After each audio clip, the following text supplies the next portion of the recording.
kembali dengan podcast Happy Emotion. Nah, kali ini kita akan membahas tentang audit berbasis risiko. Saat ini kita sudah kedatangan tamu seorang expert ahli dalam bidang audit berbasis risiko. Siapa lagi kalau bukan Mbak Tipung Muljoko. Terima kasih Mbak Evi. Perkenalkan dulu Pak pengalamannya seperti apa. Baik, terima kasih. Kebetulan topik ini adalah salah satu yang saya pahami. Saya sebelumnya adalah senior manager internal auditor di Ternate Lamong. Saya juga pemegang sertifikasi profesional internal auditor. Sekaligus saya pemegang sertifikasi corporate investigator profesional. Jadi dengan basic itu saya pikir cukup menarik kalau membahas topik yang tadi Mbak Evi sampaikan.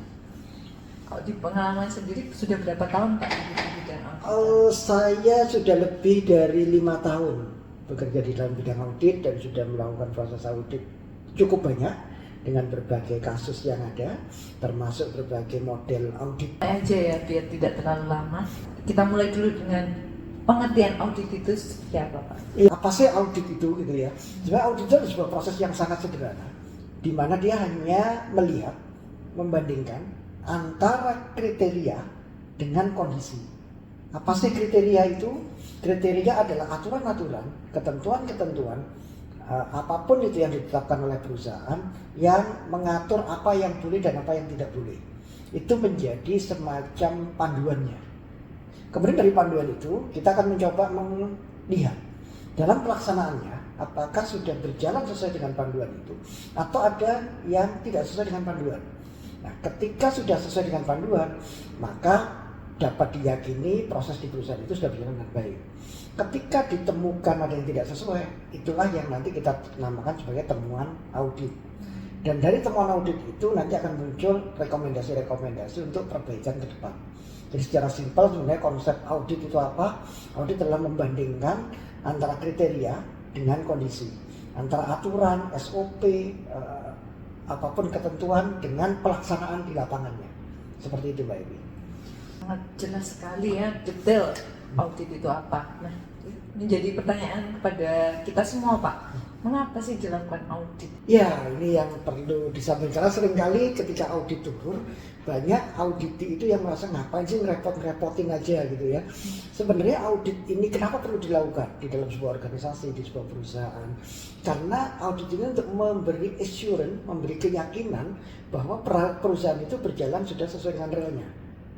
Kalau kepada pemangku tertinggi dalam ini misalnya di perusahaan direksi gitu ya, audit ini diperlukan untuk meyakinkan direksi bahwa semua aturan perusahaan, semua keputusan yang dibuat oleh direksi itu sudah dilaksanakan dengan benar sesuai rule itu, sehingga diharapkan tidak ada penyimpangan-penyimpangan, kebocoran-kebocoran yang berpotensi untuk merugikan perusahaan. Jadi konsep audit ini diperlukan adalah untuk menjamin bahwa perusahaan itu going concern untuk jangka waktu yang lama. Sudah tahu apa itu arti audit itu sendiri, terus kenapa dilakukan audit. Nah, untuk bentuknya atau model audit ini seperti apa ya Pak? Nah ini kalau macam-macam audit, model audit itu banyak, tergantung perusahaan akan menerapkan seperti apa. Tapi secara umum mungkin bisa 3 hal saja yang saya sampaikan. Yang pertama adalah general audit. General audit ini adalah audit yang dilakukan secara umum. Dia tanpa preferensi apapun, dia akan melihat pelaksanaan di lapangan dibandingkan dengan kondisinya, dengan kriterianya. Itu general audit. Biasanya di perusahaan dia akan mengaudit satu subjek tertentu. Misalkan contoh general audit bidang SDM, general audit bidang umum, general audit bidang keuangan dan sebagainya. Kemudian ada lagi yang sekarang ini lagi tren, yaitu audit berbasis risiko. Jadi perusahaan sudah memiliki yang namanya peta risiko, yang namanya daftar risiko, yang namanya appetite risiko. Kemudian fungsi auditor ini adalah memastikan bahwa resiko-resiko yang telah ditetapkan oleh perusahaan itu, yang telah ditulis mitigasinya, itu telah dilaksanakan. Dan diharapkan pada proses resiko ini, resiko-resiko potensi tersebut tidak sampai muncul dan merugikan perusahaan. Ini menjadi satu hal yang menarik karena dalam audit proses resiko ini ada 3 pihak yang akan berkolaborasi, yaitu pihak pemilik resiko, pihak manajemen resiko, dan pihak internal audit. di mana masing-masing layer ini akan memastikan bahwa potensi resiko sekecil apapun sudah bisa di-manage dan dimitigasi. Yang terakhir itu ada yang namanya audit tujuan tertentu atau special purpose audit. Ini biasanya dilakukan ketika didahului ada informasi-informasi awal dan umumnya dilakukan untuk hal-hal yang terkait dengan fraud, dengan kecurangan. Artinya bahwa audit sudah difokuskan pada hal tertentu, pada tema tertentu, topik tertentu. Misalkan contoh, audit tujuan tertentu tentang pemakaian BBM. Maka dia akan fokus saja pemakaian BBM mulai dari awal sampai akhir, mulai dari pemesanan sampai laporan penggunaannya. Atau misalkan audit tujuan tertentu terkait kas kecil, itu akan bicara tentang kas kecil itu mulai dari diminta, digunakan sampai dipertanggungjawabkan. Nah, secara konsep umum ada 3 model audit itu, Mbak. Tadi kan 3 model audit sudah ini Pak, yang audit berbasis risiko. Nah, ini kan sekarang kan lagi hype-nya risiko, pengelolaan risiko dan lain-lain. Ini bisa diterangkan lebih lanjut Pak, audit berbasis risiko ini seperti apa? Proses pelaksanaan auditnya mungkin sama ya dengan audit yang lain. Yang membedakan adalah pertama topik auditnya atau objek auditnya. Ketika kita bicara audit berbasis risiko, maka objek auditnya itu tidak boleh keluar dari daftar risiko perusahaan. Kemudian nanti yang kriteria yang digunakan tidak boleh keluar dari mitigasi risiko yang telah ditetapkan. Kemudian hasil auditnya itu harus bisa memberi assurance kepada perusahaan bahwa risiko yang sudah ada di daftar itu, yang sudah dimitigasi benar-benar tidak terjadi di perusahaan, atau kalaupun terjadi dalam kondisi yang paling minimal sesuai dengan appetite risiko atau selera risiko. Ya, kemudian dalam proses audit berbasis risiko ini, si internal auditor tidak bisa dia berhenti sendiri. Harus dipastikan di perusahaan itu sudah tersusun dulu organisasinya, yaitu siapa pemilik resikonya, siapa manajer resikonya, risk manajemennya, baru internal auditnya bergerak.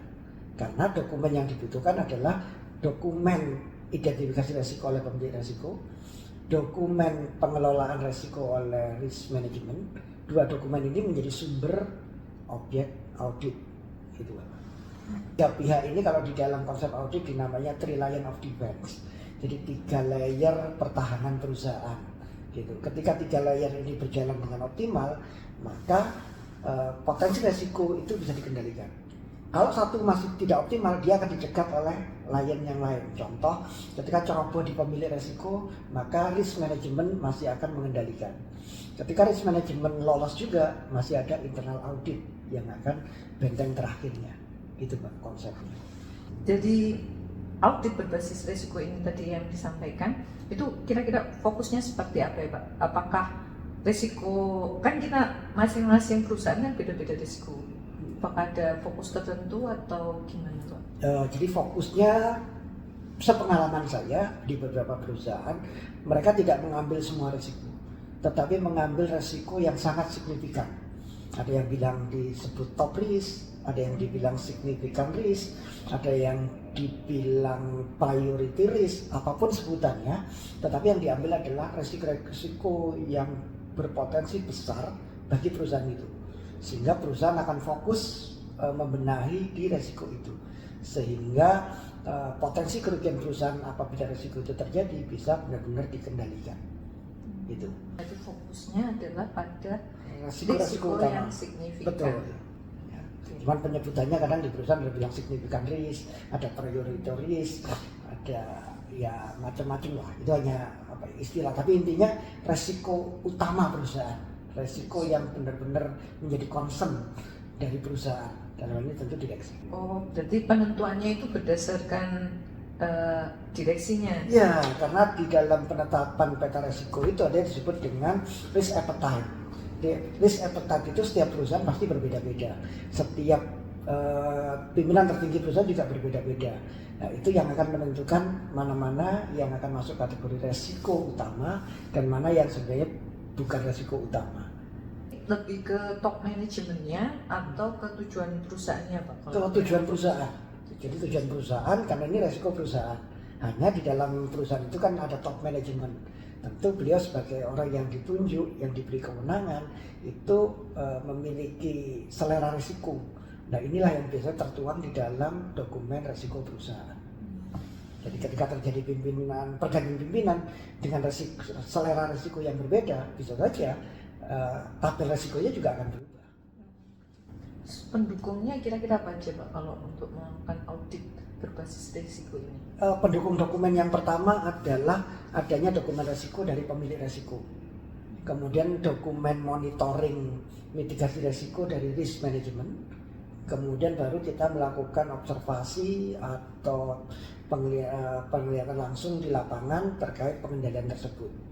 Dari 3 dokumen itu kemudian kita rangkum menjadi laporan hasil audit berbasis risiko. Karena kita akan memberi assurance apakah mitigasi sudah dilakukan, apakah mitigasi yang dilakukan itu benar-benar menurunkan risiko atau belum. Karena bisa saja mitigasinya sudah dilakukan, ternyata tidak menurunkan risiko, berarti ada masalah di mitigasinya. Nah kita akan merekomendasikan untuk perubahan di mitigasinya.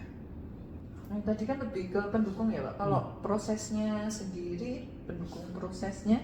Kalau pendukung prosesnya tentu sebaiknya di dalam proses audit itu didukung oleh fasilitas-fasilitas yang ada, khususnya biasanya kalau sudah punya aplikasi itu lebih gampang. Kalaupun tidak ada, dengan manual pun bisa, tetapi ada kelemahan terkait dengan dokumentasi, kemudian pengarsipan dan pencarian kembali, termasuk ketika terjadi replikasi temuan dan sebagainya, itu akan sulit dilakukan tracing atau pencarian ya. Tapi kalau sudah dibantu dengan aplikasi itu akan memudahkan di dalam setiap prosesnya. Dan saya pikir saat ini banyak aplikasi-aplikasi audit yang beredar di Indonesia yang itu bisa digunakan karena secara prinsip proses audit itu hampir sama. Jadi kita sudah belajar apa itu audit, apa itu audit berbasis risiko, risiko signifikan. Nah, untuk ini Pak, permasalahan yang sering timbul Pak ketika kita melakukan audit berbasis risiko ini. Ya, ini yang mungkin hampir banyak terjadi di perusahaan-perusahaan di Indonesia, bahwa ketika menerapkan audit berbasis risiko, kendala utamanya adalah dokumen risikonya sendiri itu belum firm, belum duduk dengan bagus, belum terdokumentasi, tertulis dengan bagus, sehingga biasanya banyak resiko-resiko perusahaan yang belum tertulis di dokumen risiko itu, sehingga ketika auditor masuk dia tidak bisa mengambil itu sebagai objek audit karena tidak tertulis di dokumen risiko. Yang kedua, permasalahan yang sering muncul adalah di mitigasinya. Biasanya dalam pembuatan mitigasi, kecenderungan pemilik risiko itu memilih mitigasi-mitigasi yang mudah diselesaikan, padahal mitigasi itu tidak atau belum menyentuh akar permasalahan dari resiko itu, sehingga meskipun mitigasi ini sudah dilakukan, ternyata resikonya tetap ada. Nah, ini adalah kendala-kendala di lapangan. Tetapi dari kendala itu menjadi ranah auditor melakukan inovasi melalui rekomendasi. Jadi ketika melihat hal seperti itu, maka akan direkomendasikan oleh si auditor apakah menambahkan resiko-resiko yang belum tercapture di dokumen sebelumnya, atau juga memperbaiki mitigasi-mitigasi resiko yang mungkin korelasinya kurang kuat terhadap penyelesaian resiko. Nah, seperti itu. Jadi nanti kembali lagi ke risknya. Ya, betul. Ini yang membedakan dengan audit general audit dan surat purpose, bahwa ketika ngomong audit berbasis resiko, hasil akhir laporan hasil auditnya itu akan kembali berputar sebagai bentuk perbaikan kepada si pemilik resiko, berputar kembali kepada si risk management, gitu, bahwa dari hasil temuan ini ada improvement yang harus dilakukan. Jadi kalau kita sebutnya misalnya AOI ya, area of improvement, itu bedanya. Kalau tadi special purpose audit ya dia akan membuktikan memang ada fraud atau tidak. Kalau ada fraud, pelakunya siapa. Kalau ini enggak, kita lebih ke perbaikannya supaya resiko perusahaan itu benar-benar termitigasi. Yang kita tadi sudah yang permasalahannya seperti apa kan, manfaat dari audit berbasis risiko ini apa aja untuk perusahaan? Kalau manfaat yang utama pasti itu adalah perusahaan, dalam hal ini tentu top management, dengan dilakukan audit berbasis risiko, mereka memiliki sebuah dokumen resmi yang bisa diyakini bahwa semua resiko yang sudah diidentifikasi bisa terkendali, sehingga bisnis bisa going concern, perusahaan bisa berjalan dengan normal dan tentu improve gitu ya. Itu yang pertama manfaatnya. Manfaat yang kedua, bahwa dengan audit berbasis resiko ini akan terjadi kolaborasi dari semua pihak yang ada di perusahaan itu. Mereka akan concern pada hal yang sama, yaitu resiko utama perusahaan, sehingga hal yang kecil-kecil itu jangan sampai mengganggu fokus utama perusahaan ini. Itu sih. Hitungannya sudah, masalahnya sudah. Nah, ini langkah-langkah untuk membangun audit berbasis risiko. Iya. Jadi kalau membangun ini saya selalu konsepnya memang kan ada dua ya. Ada faktor people dan ada faktor support gitu ya. Yang gampang dikerjakan sebenarnya support. Yang paling sulit faktor people gitu ya. Jadi kalau saya bagaimana kita mengawali audit berbasis risiko? Kalau saya bikin mindsetnya dulu, rubah mindsetnya dulu bahwa audit berbasis risiko ini adalah kebutuhan bersama, sehingga semua orang menjadi satu pemikiran. Yang kedua, disiapkan orangnya, SDM-nya, mulai dari si pemilik risiko, risk manajemennya, dan di auditornya, agar mereka memiliki satu pemahaman yang sama, jangan sampai berbeda. Kalau dua ini sudah dilakukan, maka kita masuk yang ketiga, yaitu sarana pendukung. Sarana pendukung itu masih bisa berbentuk manual atau bisa berbentuk aplikasi. Yang dibutuhkan tentu adanya dokumen resiko dan dokumen mitigasi resiko, termasuk riwayat peristiwa resiko. Mungkin bisa riwayat 5 tahun ke belakang dan sebagainya. Itu menjadi langkah awal untuk memulai menerapkan audit berbasis resiko. Dari audit berbasis risiko ini kita banyak sekali belajar mengenai audit yang dimana kita itu mulai dari membandingkan antara peraturan perusahaan apakah sesuai dengan realitas, kemudian diarahkan atau berbasis risiko, dimana risiko yang diambil adalah yang signifikan yang ditentukan oleh tujuan perusahaan atau lebih ke top management sendiri, tapi lebih ke tujuan perusahaan tentunya ya. Kemudian dari proses awal inisiasi berbasis risiko ini kita mulai untuk tahapan-tahapannya, persiapannya seperti apa, yang dari people-nya jangan lupa disiapkan, mindset-nya harus diubah bahwa audit ini kita yang membutuhkan agar kita bisa menerima manfaat audit tersebut. Nah, itu keuntungan dari, salah satu keuntungan dari audit berbasis risiko adalah agar perusahaan bisa going concern sesuai dengan tujuan perusahaan itu sendiri. Ya, saya pikir itu satu pesan terakhir ya. Kalau menurut saya adalah siapapun yang ingin menerapkan itu, maka jangan pernah ragu, lakukan saja meskipun belum sempurna, karena berangkat dari dimulai itu akan ada proses-proses perbaikan dan pasti akan menuju ke yang lebih baik. Yang kedua, jangan pernah malu untuk benchmark, melihat di tempat lain yang mungkin sudah lebih dulu menerapkan itu, lebih mature menerapkan itu, sehingga kita nggak perlu mikir berat, nggak perlu susah-susah, tinggal ambil, copy, terapkan. Saya pikir itu kata kuncinya. Ada statement terakhir Pak sebagai closing sebelum kita closing podcast ini? Statementnya adalah jangan pernah menganggap internal audit itu sebagai unit yang merepotkan, unit yang hanya mencari kesalahan. Tetapi mari kita tempatkan internal audit itu sebagai bagian dari proses perbaikan perusahaan. Dan khusus kepada teman-teman auditor, pesan saya, jangan pernah punya mindset bahwa jadi auditor itu ketika turun mengaudit harus mendapatkan temuan, harus mencari kesalahan. Karena auditor itu bukan orang yang harus mencari kesalahan, tapi auditor itu adalah justru orang yang akan membantu unit-unit dan meyakinkan manajemen top level bahwa apa yang ada di perusahaan itu sudah berjalan dan sesuai dengan tujuan dari perusahaan itu. Saya pikir itu. Terima kasih Pak. Sama-sama. Bisa kita ini ya, bisa buat tagline bahwa auditor bukan pencari kesalahan, tapi dia adalah teman untuk perbaikan. Oke, selamat siang semuanya, semoga bermanfaat. Assalamualaikum.